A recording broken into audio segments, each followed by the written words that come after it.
Bueno, bienvenidos y bienvenidas al quinto capítulo de Reflexiones en Terapia. Estoy aquí con Marilia Cebrián, que es neuropsicóloga clínica y psicóloga. Y vamos a hablar del trastorno límite de la personalidad. Me habéis preguntado bastante en qué consistía este trastorno, ¿no? ¿Qué les pasa a las personas que lo padecían? Pues por si os ocurría o no.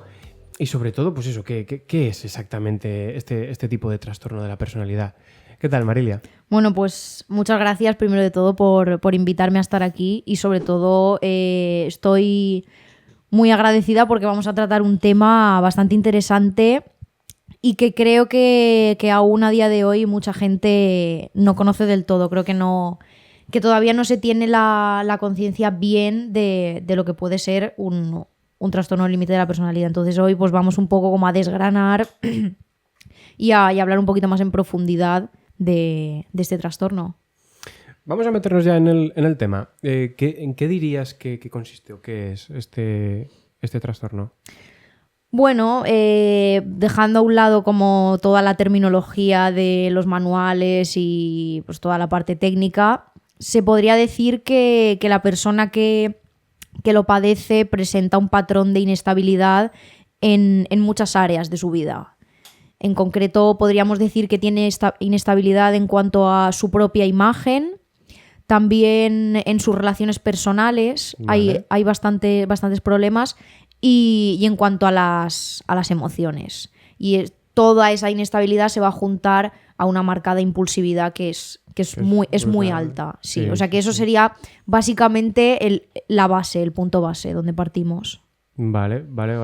Y ¿cómo se puede originar este trastorno? O sea, aprovechando que eres neuropsicóloga, sí que me molaría... Vamos a meter base social, vamos a meter tema de ambiente, de experiencias, de infancia, de apego, que yo sabéis que soy muy pesado con el apego, pero sí que vamos a sacarle un poco más de chicha a lo biológico, ¿no? ¿Qué podrías decir sobre esto? Pues es muy interesante porque sí que se ve que hay una base genética como en múltiples trastornos, pero esos genes no son factores de riesgo por ellos mismos, sino que son un poco un factor de plasticidad. Con esto quiero decir que una persona puede tener cierta predisposición al TLP, por ejemplo, pero eso solo le va a hacer que tenga una mayor sensibilidad al entorno. Si el entorno es un factor de protección, si tienes un entorno bueno, si tienes una infancia normal, adecuada, no tienes por qué desarrollar el trastorno, aun teniendo cierta predisposición genética. El problema va a venir cuando tus factores ambientales son factores de riesgo. Y ahí hay estudios que han visto que las áreas cerebrales que están como afectadas en el TLP también lo están en niños que han sufrido maltrato infantil. Entonces ahí hay una correlación bastante grande. Vale. Es un factor... La infancia, una infancia que no sea buena, sí que sirve como un factor bastante de riesgo. Aquí sí que voy a meter un poco si me lo permites, el tema de los apegos, que ya os digo que soy muy pesado con eso, con el tema del apego desorganizado, ¿no? Sí. Hubo una metáfora que la gente me dijo que le gustó un montón y para entender lo que es el apego desorganizado, y es que tú estás en casa y viene tu padre, viene tu madre y te dice que te quiere, te da un abrazo, te da un beso y todo genial, pero es que de repente a la hora vuelve, tú estás feliz, le vas a dar otro abrazo y coge y te salta los dientes de una hostia. Entonces, claro, es como, bueno, ¿qué ha pasado? No me he enterado muy bien, ¿no? Y esto se reproduce constantemente. Y llegas a escuchar como de, hostia, es que cuando oigo las llaves de casa, cuando oigo la puerta, me echo a temblar. Ya no porque vaya a haber un maltrato sí o sí, sino porque no sé qué esperarme. Claro. Y como no sé qué esperarme, no sé cómo actuar. Y ahí viene la desorganización, ¿no? De ahí el nombre, la desorganización y el caos, que tengo que estar completamente y constantemente pendiente del otro y, por supuesto, que me tengo que estar protegiendo de cualquier tipo de amenaza de un entorno, que aquí viene un poco el término, ¿no? Del terror sin solución. Mis padres, que son los que me deberían cuidar y protegerme del miedo, son los que paradójicamente me lo están producen. Provocando. Sí. Ahí está. Claro, sí. Aparte también entra en juego el hecho de que se pueden llegar a sentir como responsables del comportamiento que están teniendo sus progenitores con ellos mismos. Y es como que no consiguen tener una estabilidad porque las situaciones que están viviendo son completamente inestables. Entonces, esos patrones no son funcionales, los patrones que están desarrollando. Entonces ahí viene un problema para luego cuando se hacen mayores, no saben muy bien por dónde tirar. Esto también en cuanto a que se da bastante, ¿no? Creo yo incluso que podría ser, hablando de síntomas o conductas, algo nuclear, que es la idealización y la demonización del otro. Y poniendo esta base tiene mucho sentido. O sea, mi padre y mi madre... Bueno, cuando hablamos de apego siempre pongo un poco la pausa en decir, la figura de apego no tienen por qué ser solo los padres, ¿eh? Puede ser cualquier figura representativa que haya tenido una constancia en mi crianza. Y por la que yo haya desarrollado ciertos sentimientos. Pero vaya, el caso es que este padre, esta madre, para mí son lo más. Son las personas que me han dado la vida, tienen la razón en todo, son inamovibles, ¿no? Son incuestionables. Entonces yo los idealizo. Pero es que al mismo tiempo me están haciendo muchísimo daño. Entonces aquí ya se empieza a generar se dice mucho escisión, no un corte en cuanto a que los tengo idealizados y al mismo tiempo demonizados. Sí, porque totalmente. los quiero un montón, pero hablando en platas son unos cabrones, ¿no? Y me están jodiendo constantemente. Sí. Y esto ves cómo se reproduce la gran mayoría de relaciones sociales en las que hay un vínculo de por medio. Que hay una euforia, un cariño y un amor brutales, pero es que al día siguiente, pues... sin querer juzgar, ¿no? Es muy adolescente. Al día siguiente, pues me cago en tu puta madre, te odio, no quiero volver a verte y me separo de ti y luego me siento culpable porque realmente sí que te quiero y es como... ¡oh! Totalmente. Es que uno de los patrones que siguen es dentro de esa inestabilidad es que pasan de un extremo de te idealizo, eres lo mejor que me ha pasado, eres el amor de mi vida, por ejemplo, en cuanto a relaciones de parejas y todo, a pasar a es que no te quiero ver ni en pintura en un periodo de tiempo muy corto. Entonces, es interesante también ver cómo ellos procesan de esa manera los vínculos. Y también leí algo muy interesante que decía, da igual todo lo que hayas hecho por esa persona, todo lo que le hayas ayudado y lo que sea, que si llega un momento que la cagas porque pues, te equivocas por lo que sea, esas personas recuerdan el último acontecimiento que han vivido contigo. Y si es malo ese acontecimiento, todo lo demás que hay detrás, es que se les olvida, en plan, es que no le prestan atención, es como, es que te odio porque me has hecho esto. E igual llevas 2 años de relación dándolo todo por esa persona y no se acuerda, o sea, es que le da igual. Y aquí viene un poco la putada de la subjetividad, ¿no? Que ya no es que le hayas hecho algo malo, sino que esa persona lo perciba así. Sí. Que ahí quizá, también hay, sí. Ahí está, que lo malinterprete de alguna forma y que bueno, y que a partir de ahí pues se joda la relación, ¿no? Pero, oye, por curiosidad, en el tema de la impulsividad y en este tema de cortes, ¿no? De idealizar, demonizar, ¿hay alguna base biológica? A ver, sí que es verdad que... Bueno, metiéndonos un poco, me voy a meter muy, muy poco en la parte anatómica del cerebro, pero sí que es verdad que la parte frontal del cerebro es toda la que rige impulsividad, cosas como funciones más frías, más de lo que es función ejecutiva sí. y tal. Esa parte la tienen jodida. Esa parte y la parte límbica, que sería todas las emociones, la tienen jodida. Entonces sí que hay base biológica y sí que se puede ver claramente como las partes que rigen la impulsividad tienen cierta alteración. Y en la parte más emocional, en la límbica, ¿cómo les afecta? Pues, por ejemplo, a nivel... uno de los patrones más comunes es la alteración del cortisol, que es la hormona del estrés. Y eso básicamente tiene que ver con el sistema límbico, porque antes de que la persona perciba la información de manera consciente, tu cerebro ya la ha percibido de manera inconsciente.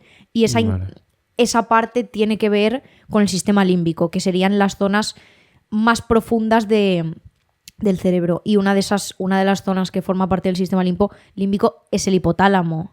El hipotálamo es el precursor, es como el primer paso que hay en la segregación del cortisol, ¿vale? Luego, pues, hipotálamo iría a la hipófisis y de la hipófisis ya iría a lo que es la glándula suprarrenal, que es donde se liberarían los glucocorticoides, entre ellos el cortisol. Entonces, ahí dirás, bueno, ¿y todo esto qué tiene que ver con el TLP?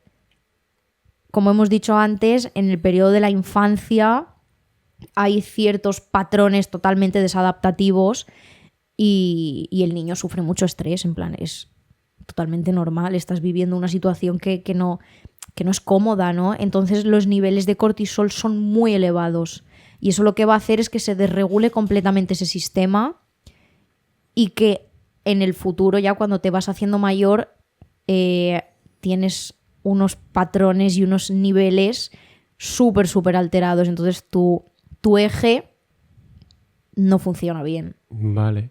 De hecho, no recuerdo muy bien el nombre del síndrome del llanto descontrolado o algo por el estilo, que ocurría en los niños que los iban a dar en adopción y estaban en, ¿cómo se llaman? Los sitios estos. En los sitios de acogida. Sí, bueno, en zonas de acogida. Sí. En cuanto a que no había una figura de apego que los calmara y había tal nivel de llanto descontrolado que los niveles de cortisol aumentaban hasta cotas brutales y eso luego tenía una influencia y una afección cuando eran adultos, ¿no? Toda la influencia totalmente. del cortisol que habían segregado en ese momento. Y ya no solo eso, sino que la parte que, a ver, dentro de que no quiero hablar de lo que es el cerebro localizacionista, sí.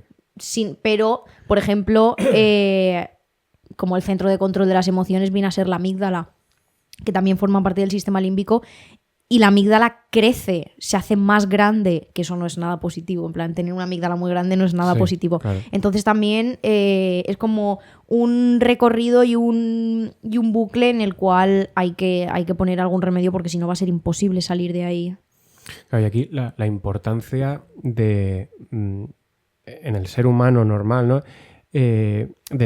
Más que normal, de normal, es la capacidad reflexiva.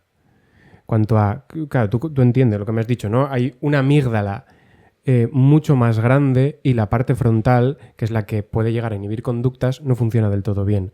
Entonces, cuando ya no que haya una amenaza, cuando yo percibo una amenaza, se activan tantos mecanismos de forma dañina, podríamos llegar a decir, que soy incapaz de tener un proceso reflexivo normal, ¿no? Totalmente. De pararme a pensar y decir, hostia, Marilia me acaba de mirar así, ¿será por esto otro? No, de repente yo empiezo a tener emociones, no las puedo gestionar, no sé inhibirme y bueno, lo vomito todo, ¿no? Sí. Además, es muy curioso porque otro de los síntomas, de las alteraciones, viene al nivel interoceptivo. Interoceptivo sería básicamente cómo la persona percibe de manera consciente lo que pasa dentro de su organismo. Ahí tienen también cierta alteración que va a hacer que, como tú bien has dicho, yo estoy pensando que me está mirando mal, tal. Fisiológicamente tu cuerpo está en una situación de estrés, está en una situación de joder, no sé qué está pasando, tal. Pero tú no eres consciente de ello. No tienen ese... No lo conciben. Entonces, la otra persona está viendo, por ejemplo, yo qué sé, estamos discutiendo, ¿no? Y tú fisiológicamente estás muy activado porque estás cabreado conmigo y me estás, no sé, yo estoy viendo que estás enfadado. Sí. Y yo me enfado. Que es básicamente estamos discutiendo, tal, tú te enfadas, yo me enfado. Y tú, como no concibes ese enfado que estás teniendo tú, piensas, joder, ¿y esta tía qué hace enfadándose? Si yo estoy normal, aún encima. Si yo estoy en un nivel basal, ¿por qué se enfada? Entonces es jodido, porque las otras personas tampoco saben cómo actuar para poder un poco lidiar con la situación. Es jodido, es jodido. Y cuando padeces TLP, yo tengo una pregunta, ¿no? ¿Cómo vives el placer? Ya, es que es...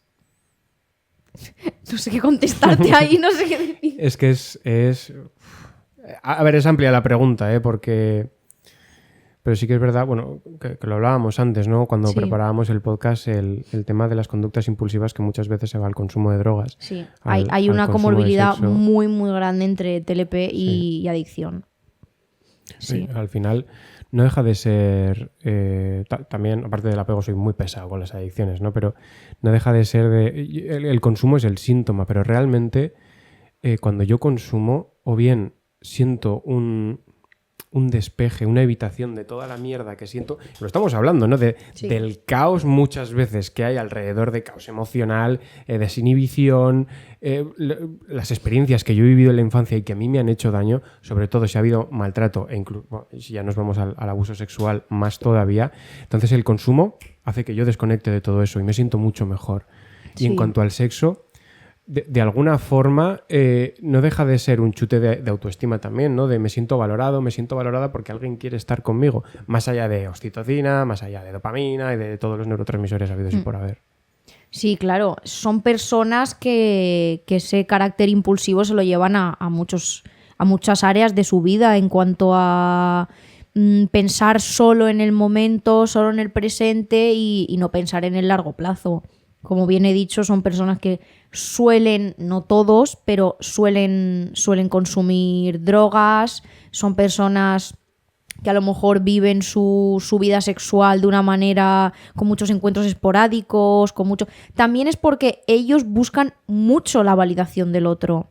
Entonces la buscan en donde sea, ¿no? Es como leí hace poco que decía, bueno, en relación a lo que hablábamos antes de esa idealización y luego de evaluación, que no es solo en relación a las otras personas, ¿no? Sino a ellos mismos, de te levantas un día por la mañana y pues te levantas de buen humor y dices, hoy soy el puto amo, ¿sabes? Y luego, dependiendo de que los demás te estén dando o no lo que tú necesitas o lo que tú crees que necesitas, puedes pasar de sentirte así a decir, soy una puta mierda, ¿sabes? Entonces como que buscan mucho la validación del otro y eso también va unido a un síntoma muy, muy característico que es la evitación del abandono, que eso también pues, se relaciona un poco con ese apego desorganizado de la infancia en el cual sientes cierto miedo a que tus figuras de tus padres, ¿no?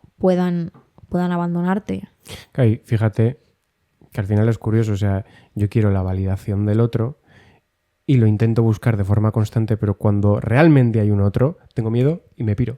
Es que es eso, sí. Porque no prefiero seguir teniendo la duda, ¿no? A nivel inconsciente, antes de que me lleguen a abandonar de verdad y que me retraumatice, que se vuelva a repetir lo que ya me ocurrió y que me produjo tanto dolor. Van anticipando mucho las situaciones y claro, es que es propio de esa inestabilidad de hoy te quiero, mañana no, pero igual pasado mañana te vuelvo a buscar, pero entonces es complicado para la persona, pero es también muy complicado para el otro el ver cómo puedes gestionar esa situación. Entonces, bueno, hay que saber entender qué les está pasando por la cabeza, pero también hay que poner ciertos límites, ¿no? Hay que saber más o menos hasta dónde pueden ir. Y fíjate que, bueno, con el tema del consumo también es un poco la pescadilla que se muerde la cola, que a mayor consumo de sustancias, la parte frontal más afectada se ve, ¿no? Y hay más desinhibición, más búsqueda de placer y por tanto más impulsividad. Y sí que relacionado con el placer, ¿no? Te quería preguntar porque en una de tus charlas sobre esto mencionaste un poquito el factor de la... ¿Cómo se llamaba? Oxitocina. Eso, perdón. Y comentaste un caso de terapia de pareja o algo por el estilo, ¿no? Como ejemplo, por si lo podrías comentar. Claro, la oxitocina se conoce como la hormona de la prosocialidad, ¿no? Cuando estamos con mucha gente y tal, pues también la hormona del amor, de todo eso, ¿no? Entonces, te preguntas, bueno, entonces sí, porque hay un tratamiento, por así decirlo, en temas de pareja y tal, que lo que hace es les chutan oxitocina intranasal, ¿no? Vale, hostia. Y eso pues hace que que de repente estás discutiendo con tu pareja, no le quieres ver ni en pintura y a los 20 minutos dice, ven aquí que vamos. Te quiero un montón, ¿sabes? Entonces, claro. Pero en los TLP no funciona. En las personas que tienen TLP no funcionan. ¿Por qué? Porque, claro, tú los niveles de oxitocina te van a hacer pues ver, tener más prosocialidad, más...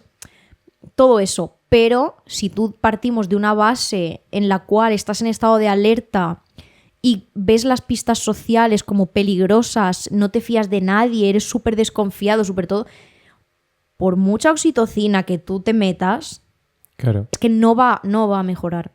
Entonces es eso, no les funciona. Vale, bueno, disclaimer, no vayáis ahora a chutaros oxitocina para intentar follaros a todo bicho viviente, que os veo venir, para relacionar las discusiones de, bueno... No os paséis. Sí, estamos mal con la pareja, venga, un chutecico y a tirar. No, que no va así. Oye, ¿y es más probable que se desarrolle en mujeres o en hombres este tipo de trastorno? Pues yo lo he estado pensando y yo creo que las mujeres tenemos más papeletas para desarrollarlo. Porque también, hablando de tema hormonal y tal, vamos a meter aquí un poco la influencia que tienen las hormonas ováricas. Que también la progesterona y los estrógenos también juegan su papel aquí, en el TLP. Y se ha visto en estudios que según la fase del ciclo menstrual vas a tener mayor o menor probabilidad no de desarrollar el trastorno, sino si ya tienes cierta predisposición de que la sintomatología sea mayor o menor. Entonces ahí también hay una línea de investigación para ver cómo va a afectar, según el día del mes en el que te encuentres, claro, al desarrollo de los síntomas. Entonces, bueno, vemos como el ciclo menstrual tendríamos primero la fase proliferativa, que es, pues bueno, empieza con la menstruación, luego pues en los niveles de hormonas son ambos bajos, y termina con la ovulación, que sería el día 14, y ya empezamos la fase lútea.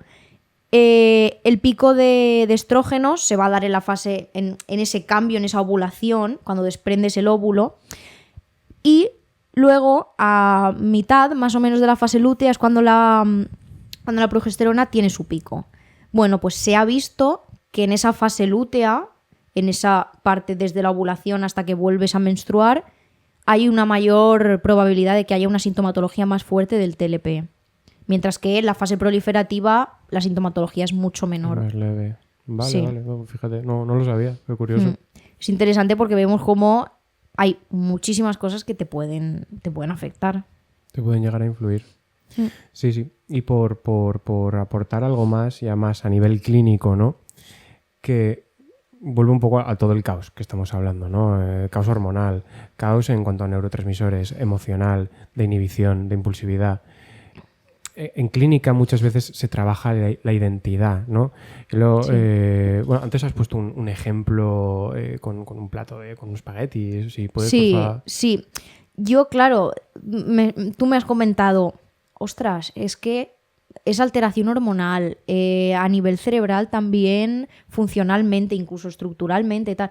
Con toda esa mezcla que tienen, ¿dónde quedan ellos? La identidad de la persona, ¿dónde queda? Y yo el otro día justo en consulta vino un chico que no tenía TLP, pero dio un ejemplo que dije, joder, para el TLP viene perfecto, ¿no? Y él dijo que para él veía las cosas, él veía como el mundo como si fuera un plato de espaguetis con tomate, con carne, con queso, que estaba todo mezclado, estaba el tomate por un lado, tal cual, y es que no conseguía poner orden. Es como, es que esta metáfora, es que mi vida es un plato de espaguetis. Entonces claro, yo creo que tiene muchísima dificultad a la hora de poder conseguir integrarlo todo y poder construir una identidad bien sólida. Claro, y realmente es una putada, porque para poder entender quién soy necesito reflexionar. Y mi dificultad realmente está ahí, en poder pararme a decir, bueno, vale, ¿quién soy? ¿Qué me gusta? ¿Qué no me gusta?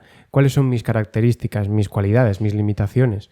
No me puedo parar a pensar eso, ¿no? Y yo creo que la integración de esta identidad es súper importante. Y acabando un poco ya con este punto y ya con el podcast, sí que quería aportar, no tiene nada que ver con el tema, ¿no? Hay un oncólogo, se llama Siddhartha Mukherjee, y habla mucho de la pérdida de la identidad en su libro, ¿no? Que es El emperador de todos los males, de la pérdida de identidad en los pacientes con cáncer. Y yo quería poner esto en cuanto a todos los diagnósticos en salud mental y TLP es, yo creo que de los más importantes, porque cuando hablamos de trastornos de la personalidad, en muchas ocasiones los pacientes y las pacientes se sienten que son trastornos andantes, son enfermedades andantes, y aquí está el rollo, ¿no? O sea, que sin darnos cuenta estirpamos la identidad de una persona y la calificamos de contenedor de una enfermedad que hay que curar, y no va por ahí. No. Tú tienes unos síntomas, tienes unas dificultades, tienes cosas que puedas cambiar, vas a tener limitaciones, lo siento, eres un ser humano, es lo que hay, pero eres mucho más que un TLP, ¿no? Que una persona con TLP. Entonces yo creo que esto es muy importante resaltarlo. Sí, de hecho, creo que muchas terapias y muchos tratamientos que se dan en el TLP se centran en eso, se centran en la parte emocional y en la parte de la identidad, porque, vale, tienes un diagnóstico de TLP, pero eres mucho más que eso y tienes que intentar dejar claro como yo soy esta persona, no soy solo una persona con TLP. Entonces es muy importante. Bueno, pues Marilia, si te parece vamos a terminar por aquí.